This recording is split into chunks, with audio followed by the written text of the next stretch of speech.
Mateus 14, 22. Posso ler? Amém? Amém? Logo a seguir, Jesus fez com que os seus discípulos entrassem no barco e fosse adiante dele para o outro lado, enquanto ele despedia as multidões. Tendo despedido as multidões, ele subiu ao monte a fim de orar sozinho, e ao cair da tarde lá estava ele só. Entretanto o barco já estava longe, a uma distância da terra, açoitado pelas ondas, porque o vento era contrário. Na madrugada, ou na quarta vigília, Jesus foi ter com eles, andando por sob o mar. E os discípulos, porém, vendo andar sob o mar, ficaram apavorados e disseram: é um fantasma! E tomados de medo, gritaram. Mas Jesus imediatamente lhes disse: coragem, sou eu, não tenhas medo. E Pedro disse, repita comigo, Pedro disse. De novo, Pedro disse. Olha o que Pedro disse, não precisa repetir não. Se é o Senhor mesmo, mande que eu vá até aí, andando sobre as águas. Feche seus olhos. Senhor nosso Deus e Pai, continue falando conosco. Usa-me como um canal de bênção, e que a tua verdade prevaleça na nossa mente, ó Pai, dando direção às nossas emoções, em nome de Jesus. Você pode dizer amém? Amém. Preste atenção, porque isso aqui é magnífico. Jesus chamou os seus discípulos e disse assim: entrem nesse barco. Em algumas traduções diz, compeliu, mandou, obrigou, insistiu. Eu não sei qual a tradução você tem na mão, eu só sei que qualquer uma que você tenha, ela significa uma coisa: os discípulos não estavam a fim de entrar. Por quê? Porque a última vez que estiveram com Jesus num barco foi um sacrifício, quase afundou. Jesus aqui levantou e falou: cala a boca, vento, fica quieto, mar, não quero nem marola, agora é piscina. Os discípulos levaram um susto. E da outra vez Jesus estava no barco. Dessa vez Jesus falou assim: vão vocês que eu vou depois. Os caras estavam a fim de ir. Da outra vez, se afundasse para eles, afundava para Jesus. E agora que Jesus disse: vão vocês que eu vou depois. Perguntinha básica na cabeça do discípulo: como? Se nós vamos no barco? Olhando por outro evangelho, os discípulos estavam tão preocupados que deixaram um barquinho. Depois você lê, que eu não sou obrigado a ler tudo. Mas eles deixaram um barquinho, porque se Jesus disse que vai depois, eles têm que criar um meio de Jesus ir. Entraram no barco e foram. Jesus disse o quê? Vão vocês que eu vou despedir a multidão, vou fazer uma oração e depois eu vou. E os discípulos foram, sim ou não? Sim. O vento era contrário, escureceu. O texto diz que Jesus foi encontrar com ele na quarta vigília. Tu sabe que hora é quarta vigília? Tem gente que não sabe nem que hora é a primeira. Bom, vamos lá. A primeira vigília começa às 18 horas. De 18 a 21, primeira vigília. Jesus foi? Então até às 9 da noite Jesus não chegou. Certo? De 9 à meia-noite, a segunda vigília. Jesus chegou. Vento contrário. De meia-noite às 3 da manhã. Jesus chegou. Ele falou que ia. Pois é, há quanto tempo você está escutando que Jesus falou que está vindo? E aí parece que está demorando, né? Pois é, mas fica pronto, porque ele falou que vai vir, ele vem. Tem gente que quer saber se é milenista, pós-milenista, pré-milenista. Segundo a informação que eu recebi é o seguinte: eu vou voltar, arruma as malas e fica pronto.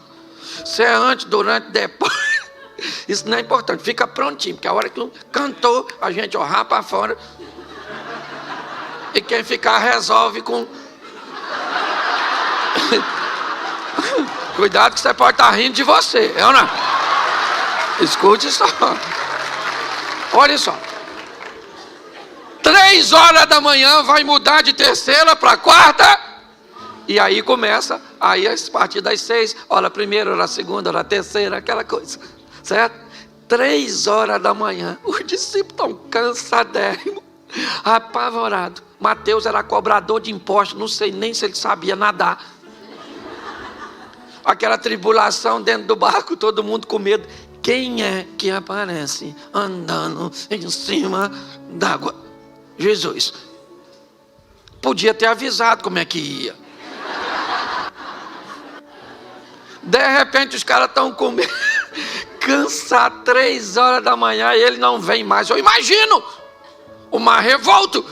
Vem Jesus andando em cima d'água. Tu acredita nisso? Literalmente tirando onda.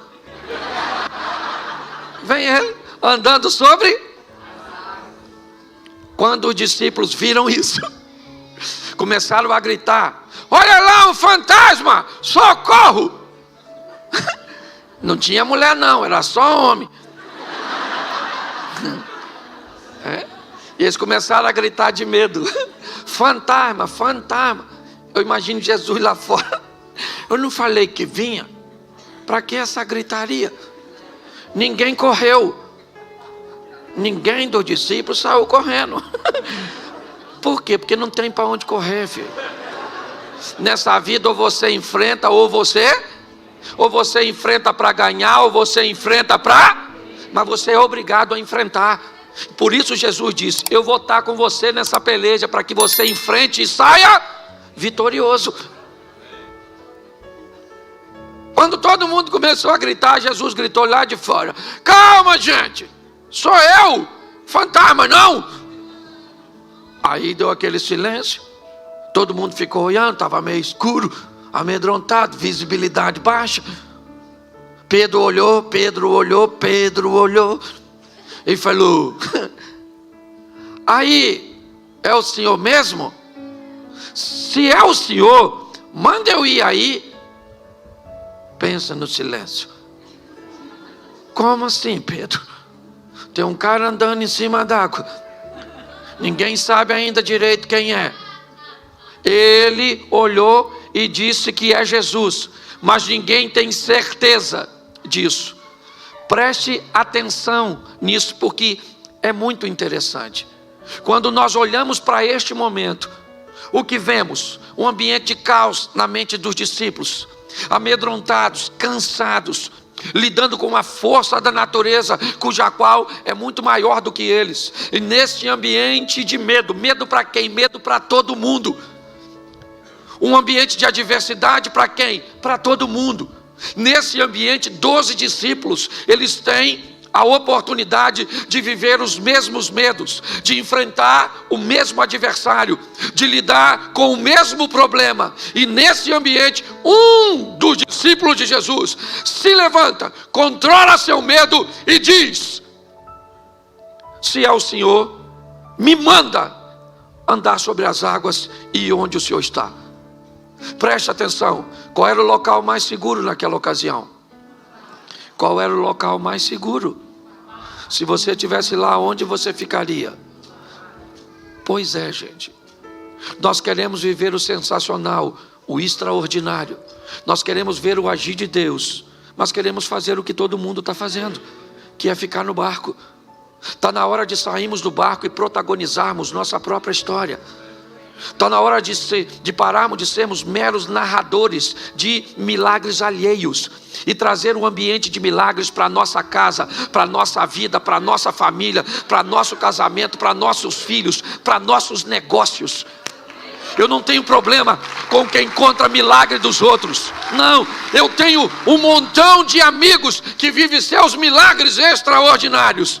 Mas eu também tenho os meus. Os milagres que Deus tem feito na minha casa, nas minhas finanças, nos meus negócios, no meu ministério. É assim que funciona. Mas para que isso aconteça, está na hora de você parar de fazer o que todo mundo faz e descobrir o novo de Deus para a sua vida.